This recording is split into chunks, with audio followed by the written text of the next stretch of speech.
Now, one of the most frequently asked questions that I get on the channel is what modifications can I do to my car that are not going to totally void my warranty? Now, that is a very good question and kind of a hard question to answer, but today I've kind of compiled a list of parts that you can do to your car that won't void the major aspects of your warranty. Now, before we get into these modifications, there's a couple things that I do want to talk about. When it comes to owning a new car, you buy it off the lot, it's still within its warranty period. You have multiple aspects of the warranty of the car. For example, Subaru is 3 years, 36,000 miles. However, within that warranty, there are sub-warranties essentially that kind of break it down. You've got powertrain, drivetrain, brakes, suspension, the whole kit and caboodle. Now, this doesn't include wear items such as brake pads, clutches, fluids, that type of thing, unless it's an additional offering from the dealership that you bought the car from. Now, I know some of you guys are going to go ahead and throw this down in the comments, so I'm going to go ahead and cover it anyways. There is a law that kind of protects you when modifying the car. It's called the Magnuson-Moss Warranty Act.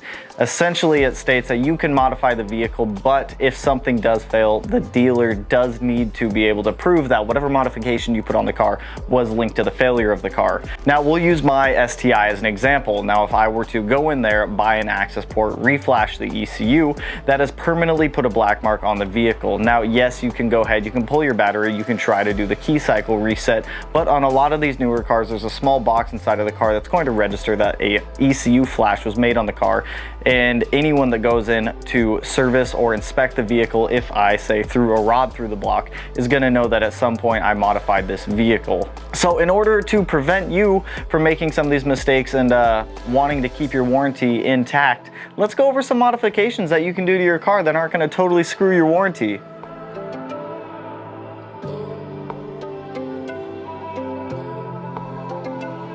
Now, this first set of parts that I have for you guys is going to be suspension related to the car. Now, this is covered under a warranty essentially, but unless there's a known manufacturer defect or problem with the suspension of the car that you bought, you shouldn't have much to worry about by throwing that warranty out the window. Now, some of the first suspension mods that I suggest you guys do while maintaining the major aspects of your warranty: sway bars, coilovers are going to be a very good starting point to build your car. Sway bars are really going to help enhance the stiffness of the chassis. They're going to give you better steering response, improve the grip of the car, and make it more fun to drive. Now, with sway bars, I also suggest doing a little bit of lowering to your car with either some coilovers or lowering springs, whatever your budget allows for. But lowering the car is going to make it obviously look better. It's going to make the car handle better by bringing that center of gravity a little bit closer to the ground, and it's also going to help improve the stiffness of the car as well as the driver feedback that you're getting from the road. These are just some really fun, easy modifications to do. Yes, they can be a little more on the expensive side, and if you are buying sway bars, I mean, you might as well grab some N links while you're out there also, because bigger sway bars have a tendency to break or bend stock N links. I've seen it happen on a couple cars before. It's definitely not fun, but suspension retains the critical aspects of your warranties, and those critical aspects are going to be more along the lines of your powertrain and drivetrain warranties, because you don't really want to touch those if you don't feel comfortable kind of voiding those warranties. Like I said, I've made a whole video about should you void your warranty or not. I'll link it somewhere up here, so that way if you guys are on the fence about if you want to do some of those major warranty voidingness aspects of it, you can, and it might help you make up your decision. But let's keep going through this. Let's go to the next segment of this video.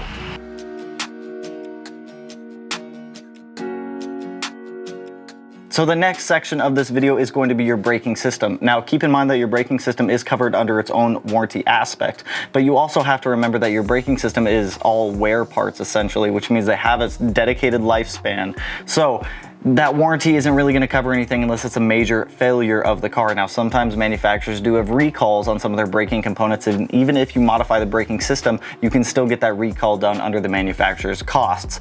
But the braking system itself, like we said, is all a wear item. So after your OEM pads, rotors, lines, fluid has all kind of lived its lifespan, why not swap them out for some better components out there? Now, if you are swapping out the braking system for some better parts, I do highly suggest going with a more reputable company or reputable brand when it comes to your brakes. I mean, A, they are a huge safety aspect on the car, but B, you also don't want them to fail. Now, by swapping out the entire braking system or braking components, you're A, improving the vehicle's performance while still maintaining the critical aspects of your warranty, such as that drivetrain and that powertrain system that it's not even going to affect. So, second one up, Brakes, swap them out. Pads, rotors, lines for Subarus, master cylinder braces, they go a long way.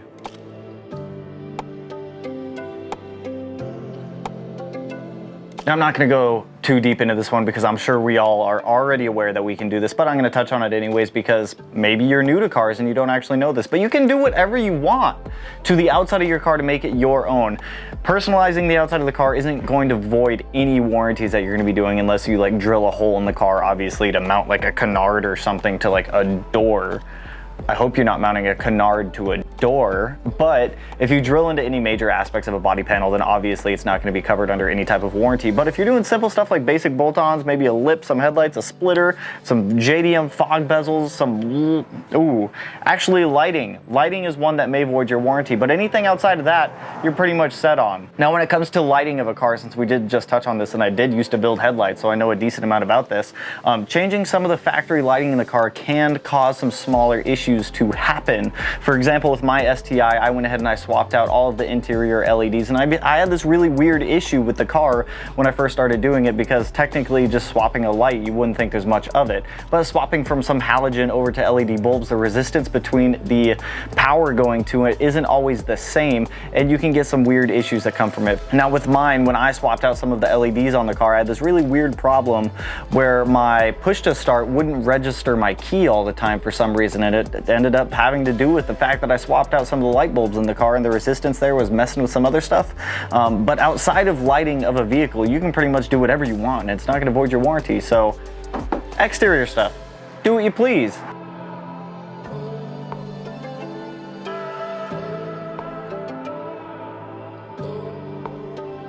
Now, for the next category, it is going to be an exhaust, but I do want to clarify a couple things on this point so that way you aren't voiding your warranty unintentionally. Now, whenever it comes to modifying a car under warranty, there is a couple aspects of the exhaust system that you have to keep intact. That's going to be any catalytic converters in the system you need to retain and keep in the car. Now, if you're going to go as far as doing a CATBACK, that means doing that exhaust system from the catalytic converter back to the back of the car, or even just an axle back, which is just replacing the muffler components of the car, essentially doing a muffler delete. You are still retaining the major powertrain warranty of your car. It's not going to void anything, it's not going to change anything, it's not going to make anything different in the system, but you do need to keep that catalytic converter for A, emissions reasons, and B, to keep the car happy for that warranty reasons. Now, if you are outside of that warranty range, you can totally delete all the cats, all that. You can do whatever you want if you're outside of that warranty range. I don't even know why I told you guys that. But in order to retain the powertrain warranty of your car, you do need to retain those catalytic converters. Now, on some older cars, and I don't think they do this anymore, some do put catalytic converters before turbos, which I don't think is the smartest idea. I think nowadays they're all doing them post-turbo instead of pre-turbo and post-turbo. But regardless of the system, an exhaust, a CATBACK, and axle back, a lot of good options out there for whatever cars you guys are driving. Good way to give the car a little bit more personality, wake it up a little bit, and still retain that warranty.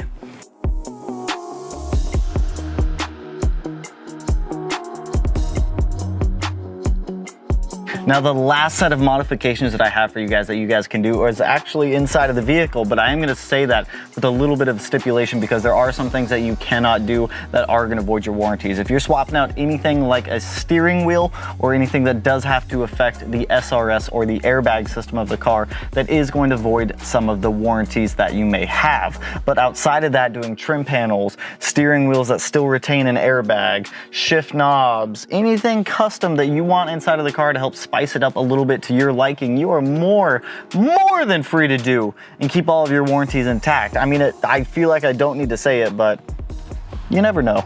Some people might be new, and if you're new, welcome to the car scene. It's very expensive. It's very expensive.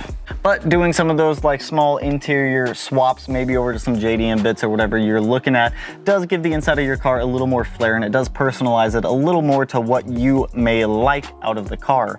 But that's a lot of stuff. You can do a lot of stuff and still maintain the good aspects of your warranty.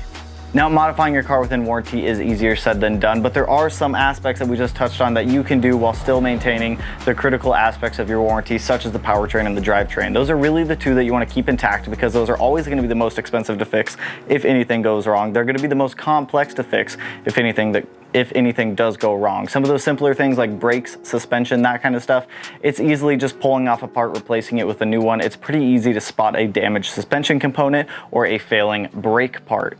But there is a lot that goes into modifying cars, so when it comes to it, stick with those 5 aspects if you do want to retain your warranty. Now, to answer some of your guys' more specific questions about what you can and cannot put on a car while still maintaining warranty, no, you cannot put an air oil separator on the car. Yes, it will void your warranty. Altering the PCV system is something that Subaru is not happy with, and a lot of manufacturers actually are not happy with.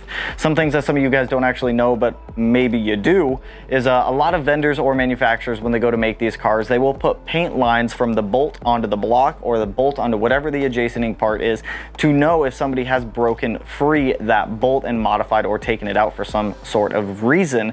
Now, if that is the case, I've seen people do it before where they'll take the paint off, they'll re-put the paint on there, but it's pretty easy to see. You cannot just reline up that bolt with that bolt with that paint line, because that paint line will be broken between the bolt and the adjacent part. But I hope this helps you guys modify your cars in a little bit of a way that will allow you to do so while still keeping intact those 2 important aspects of your warranty. Now, I will be doing another video here in the next couple days of doing 5 modifications that you should do first outside of warranty, specifically for these cars. So with that, that's all I got for you guys. If this video helped you, or if you liked it, go ahead, smash that like button, turn it blue like the hood, like the inside of the hood on the Subaru, because it's still blue. And if you're not already subscribed to the channel, hit your boy up. No idea which corner. I'm gonna put it in that corner actually, so that way we know where it's at, right there. Boom. And with that, I will catch you guys in the next one. Peace out, homies.